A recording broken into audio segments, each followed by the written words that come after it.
So here we are in the rivers to the north of Crescent Lake, getting in the region kind of around Provoca. We're continuing our recap of my playthrough of Grond's Final Fantasy romhack Part 10, which was unfortunately lost as discussed in the previous sub-part of this video. I had to stop the recording because I had a Zoom meeting I had to go to and my camera wouldn't work with OBS paused on recording, so here we are. Right, so resuming from there, we traveled around through these rivers, exploring, and I'm just gonna run from these fights. These are the kind of monsters that we came across, which we fought quite a few of in Part 9 as well, so you've seen that. Of course, our HP totals do not reflect quite what our HP totals were in the Part 10 that actually happened when I streamed it, because I'm sort of recreating it now.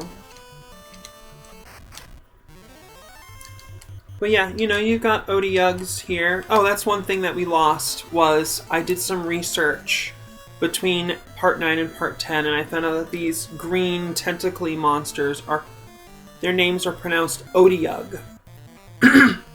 Now, of course, there are a lot of people in like the D&D and greater RPG and otherwise like mythological fandoms who will tell you, you know, don't be like an asshole about pronouncing names right. And I mean, that's pretty obvious, I think. Don't be an asshole about pronouncing things correctly.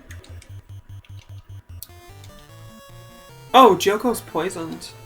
Are we taking poison damage in the canoe? That's a good question.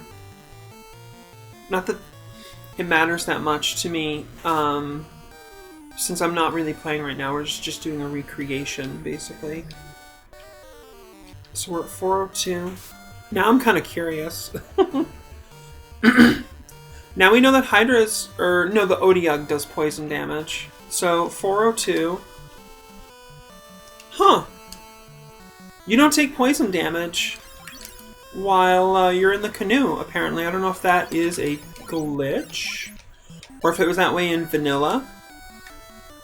Good to know. But yeah, we made our way down this river, and we found that cave that they were talking about. So, you know, we're at a point now where there's really only two places to go, and that's Gurgu Volcano, or this cave that we've heard about, that we've been told has the float stone.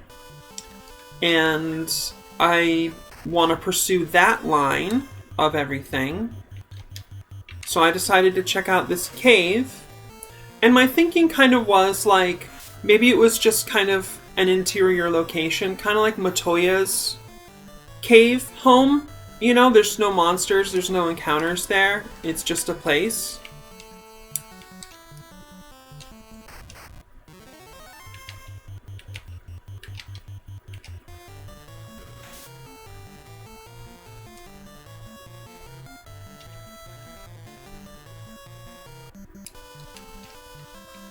But, as it turned out, we were mistaken.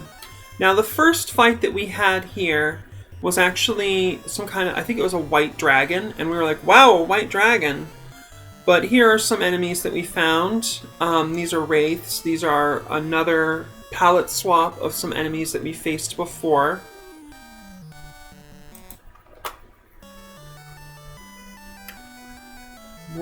And I was discovering this cave for the first time. I'd never been in it.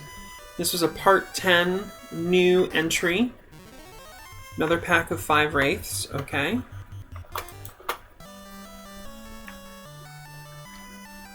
And you know, at this point I'm wondering, how big is this location? How far does it go? And I see this. I see stairs down, I see stairs up. I'm like, wow, there's like multiple floors. What's the deal here?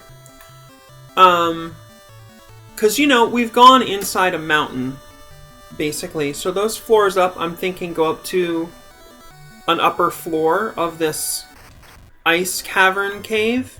So here we have a mix of specters that we fought before and a wraith. So the specters are less dangerous, and the wraiths, of course, are quite a bit more dangerous. And I'm just skipping these fights. I'm just running away. We don't need to spend all this time showing this stuff. So come down here. It's a dead end. There's this like darker material that you can't pass over. I don't know if that's supposed to be rough terrain or like a cave wall. This is a very interesting location.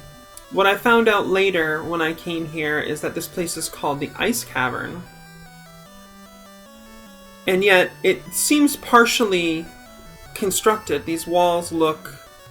Some of these walls look, you know, like made. So this room, as it turns out... Oh, here's a frost giant. Guess what? I never even faced one of these in my last run. But I guess we'll be seeing them probably in future episodes. So, you know, I'm exploring this room. I'm going through, I'm encountering enemies. Here we have a romhack. These things have some really impressive armor and do lots of damage. Very scary creatures.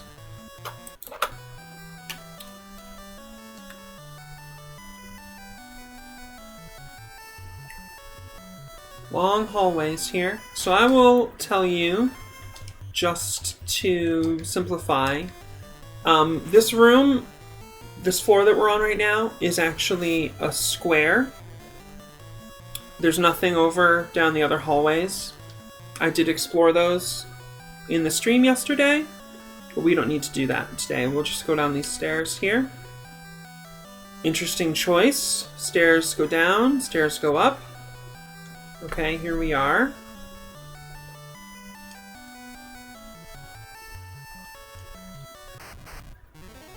Another frost giant. We'll just run, I guess.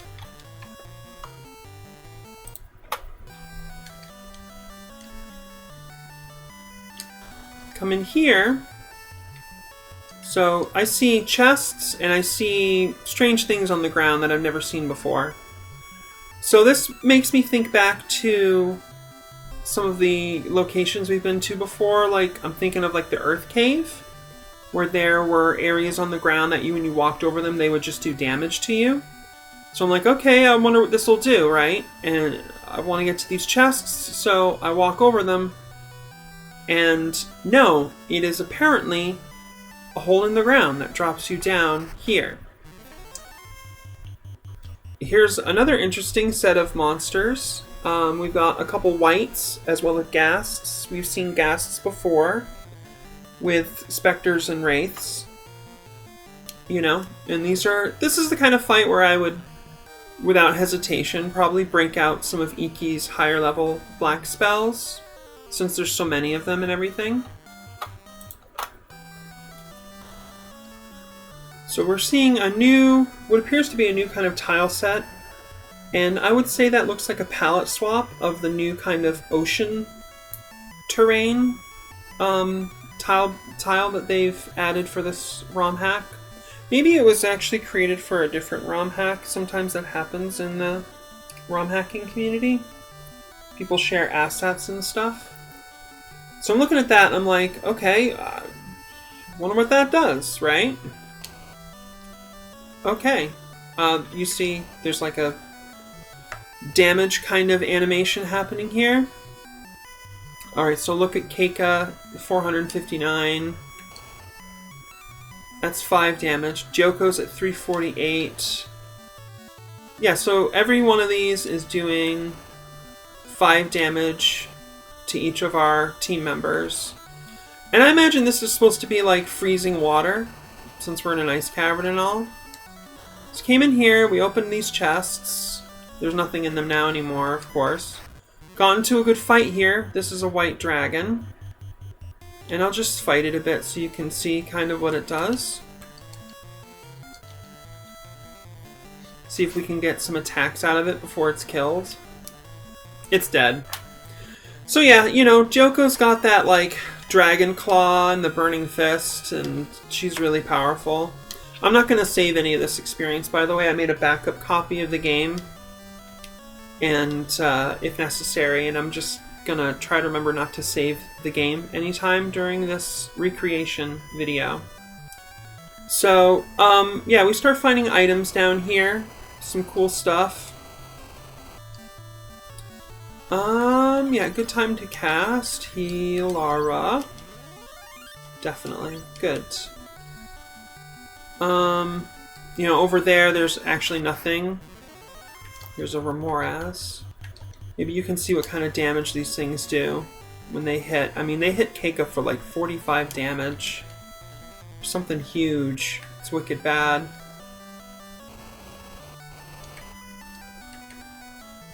Let's see. I don't think I went over that way before. There's nothing over here. So we come down here. And over here we've got a building. Another Remoras. Remorhas. Yeah, 48 damage on Joko. That's a heavy hitter, because Joko's got really crazy high vitality stat. Big beefy girl.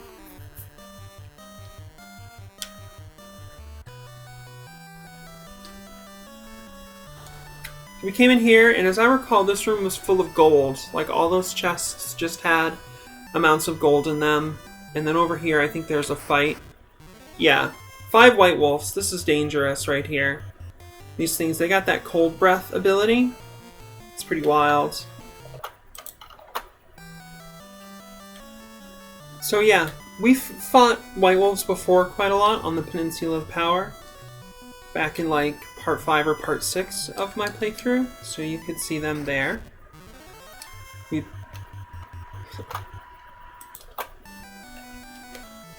just skip that fight, basically. We're gonna skip most of these fights.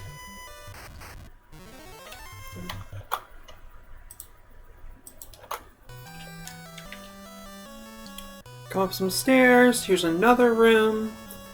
And by this point in the game, I'm starting to think, okay, you know, we're starting to eat into our spell stocks, starting to eat into our collection of restorative items and everything. Can't remember what was in that box, or this one down here for that matter, but I opened them. And there's stairs up over there. And I come in here and I see there's another hold down, and I'm like, no. I'm not going to take the hold down.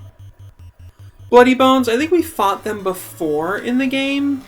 They do pretty good damage. They don't have a whole bunch of hit points, as I recall. So I'm starting to get a little worried, because I'm in this place. It's dangerous. Definitely a high-level area. There's a lot of really tough monsters who are hurting me quite a bit. Starting to run out of supplies, and I don't know the way out. It's, again, another kind of Castle of Ordeals type situation. So I'm like, oh no, right? And then boom, that's actually the exit. And we got out. So I'm like, okay, we're out. Good. Now we know the way out. Excellent. So at this point I thought to myself, okay, do we want to go back in here now? And I wasn't sure about that. Especially because I wasn't sure. The whole objective that I'm trying to accomplish at this point in the episode was find what I was supposed to do with the rat's tail. Either get a piece of information about it, or exchange it for something from somebody. Something, right? And I came in here, and this was not the quick location I kind of had hoped it would be. Like, for instance, I said Motoya's cave.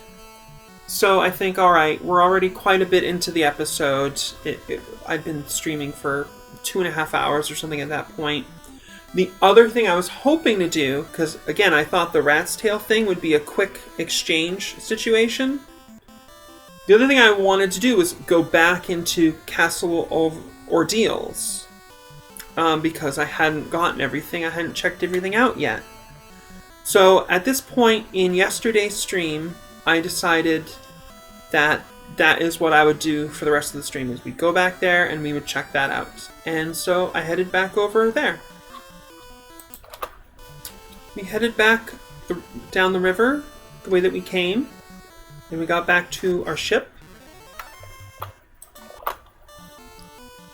We got back to our ship and proceeded to head back to the Castle of Ordeals. Back again at the mouth of the river into the ocean to the north of Castle of Ordeals. Same kind of monsters that you find over and around Crescent Lake town. Otyughs, hydras, piranhas, crocodiles. If you're in the river, I've encountered white crocodiles a time or two before. They hit really hard. So yeah, we came back to the Castle of Ordeals. I don't think we're going to go inside again so much this time. It's not super necessary. If you watched part 9, you've seen the interior. But we went in there, and yeah, we picked up everything. We got all the stuff. We found that, without exception, every time the path in the Castle of Ordeals gives you more than one option, there's only one correct choice to continue to progress. And all other choices will send you back to earlier forks in the path, so to speak. To the point that when you get right to the end, just before the boss of the castle, where you can get the rat's tail, there are 4 incorrect paths and 1 correct path. There's 5 there's 5 little short paths, and every single one of the incorrect paths, 4 out of 5 paths, will send you all the way back to the beginning of the Castle of Ordeals. Not the exit area where you can get out, but trapped inside. Very, very mean, super cruel. We got super lucky in part 9, where it only took me 2 attempts to figure out the correct route. Got lucky, and we needed it really bad. If we had taken the wrong path again, I highly doubt we would have survived that trip. It was that close. If you watch it, I hope you watched it. It was super intense. So we went all the way through, and we found out, funny enough, none of the chests that we passed by were actually guarded by tile-specific monster instances, you know? So we probably could have gotten all those items and they would have helped. Because, yeah. Going that little bit out of the way might have gotten us another encounter or 2 than we ended up with. But it would have been good. So that's kind of funny to find out. So just for a wrap-up on all of our item retrievals in part 10, between the ice cavern and our revisit to the Castle of Ordeals, we got the ice brand here at Castle of Ordeals, which is really good. It's the strongest sword we have yet, and it does ice damage, which it helps a lot. Or it must do ice damage, right? Anyway, we'll double check later, I don't care. It's really good, it's helping. I think it's going to help a lot in Grond Volcano, I'm going to guess. So that's cool. And we also found inside the Castle of Ordeals, we got our second magical ring, and we gave it to Mari, which is something that we've discussed in previous episodes. I've talked about some of the strategies behind who to give magical rings to and stuff. Also, inside of the ice cavern, we found flame armor and flame shield, which protect you against ice-type elemental damage, and also have the best defense ratings so far in the game. So that was pretty tight. Really good. Yeah, we just ran around inside the Castle of Ordeals and checked out all the little nooks and crannies and found everything. There wasn't a whole lot to discover other than just that, 4 out of 5 of the paths to the boss room will send you all the way back to the beginning. It's pretty brutal. So at that point, I came out and I decided to head back to Crescent Lake, which we've been to before, also earlier in part 10. Made our way back to Crescent Lake, came inside, stocked up on items, rest at the inn, and that was it for episode 10, basically, part 10. We put that to bed.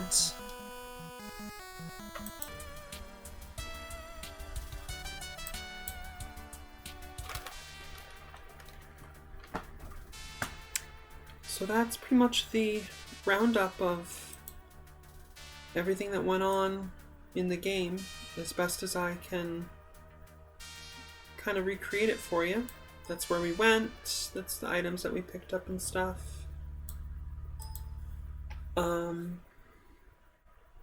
Unfortunately, the commentary and the chats, there's no way to recreate those at all.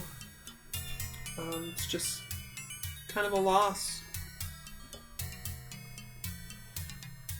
And it's a big bummer. Yeah, I feel sad about it, but I learned something I'm definitely not going to forget. And hopefully that little piece of critical information gets around so that nobody else makes that kind of mistake as well.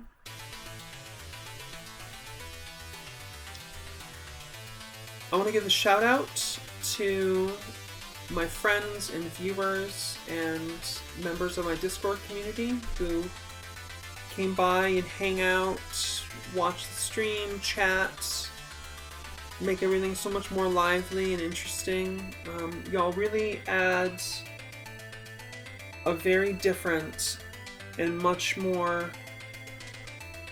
invigorating energy to the streams. So, shout outs to Curlian, Melody, History Boff, Lanterns, my girlfriend Emily, who dropped in when she had a chance, and anybody else who I've forgotten. I apologize. Stream's gone. It's gone forever. But, gotta carry on. And we will continue to do so.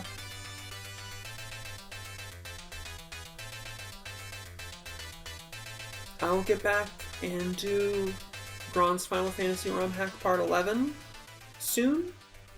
I might do a different game for my next stream as a test, because this episode here, this recreation, was made just by recording to my hard drive, and it's a fairly lightweight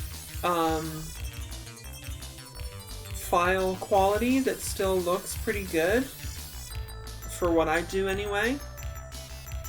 Seems good. So I think I might, in my next stream, possibly the stream after that, do kind of a test. I'll play a game and also try where I'm streaming, but also I'm recording to my hard drive at the same time, just to make a backup, just in case. Cause that would be very good. Another shout out to Discord community member Zudmud. I hope I'm pronouncing that in a way that they like. Who was there for me directly after the stream ended yesterday, and I realized that the archive didn't exist due to my mistake. And, yeah, Zudmud recommended that I try recording the stream to my local disk while I'm streaming. Something that I haven't thought was really an option given the tech level I'm working with here. But I think it's worth doing an experiment stream for like an hour or so sometime. Play something else. I'll think of something good to try it out with. Yeah, so there we have it.